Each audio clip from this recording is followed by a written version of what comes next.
पहा, आज आपण इयत्ता 3री वर्गाचा मूल्यवर्धन उपक्रम ज्याचं नाव आहे दयाळूपणा. त्या गीताचं नाव काय आहे?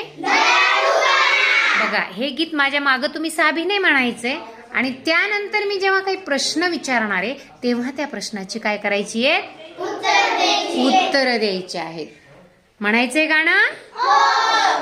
माणुसकीला नेहमी जागेन, माणुसकीला नेहमी जागेन, दयाळूपणे सर्वांशी वागेन, दयाळूपणे सर्वांशी वागेन, देणार नाही प्राण्यांना त्रास,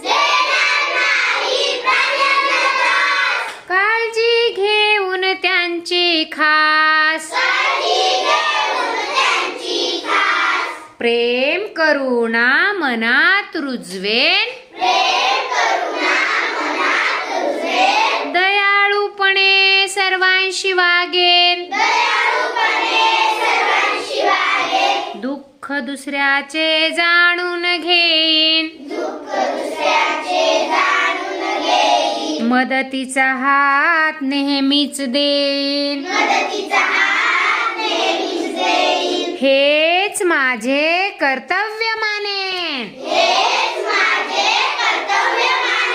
दयाळूपणे सर्वांशी वागेन,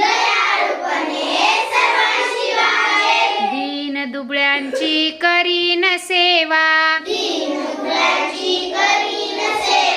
नसेल कुणाचा मनी हेवा,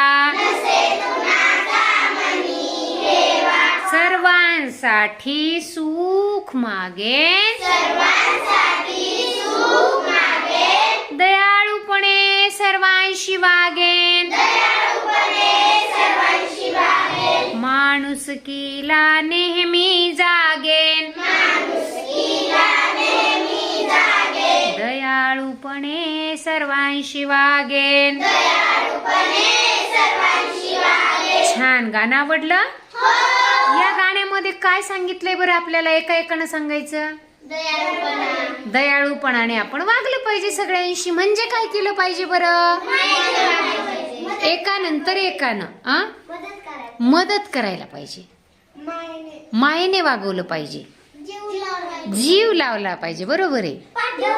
पाठीवर हात फिरवणे म्हणजे माया देणे. बरोबर. हा, म्हणजे बघा, छान. तुम्हाला गाणं समजले? म्हणजे आपण एकमेकांशी कसं वागायला पाहिजे बरं? दयाळू. कोण कोण तुमच्याशी दयाळूपणे वागतं हे मला सांगाल का? एकानं. आई, बाबा. मी काय सांगितलं सांगतानीच? एकानंतर एकानं. आई, बाबा, आजी, टीचर, आत्या, काका. बर, हे सगळे आपल्याशी काय करतात? आणखी कोण वागतं? विठ्ठल. कोण? मित्र. बरोबर आहे. आपल्याला मित्र मदत नाही करत का? करतो, ऐक नाही. म्हणून तर तो आपला मित्र असतो ना, तो आपल्याला मदत करतो. म्हणून आपल्याला पेन नसला आणि पेन कोणी दिला तर आपण त्याला काय म्हणतो? थँक्यू. मग तसंच आपल्याला कोणी मदत केली, आपल्याशी दयाळूपणे वागलं की आपण त्यांचं काय म्हणलं पाहिजे? आभार मानला पाहिजे, थँक्यू म्हटलं पाहिजे.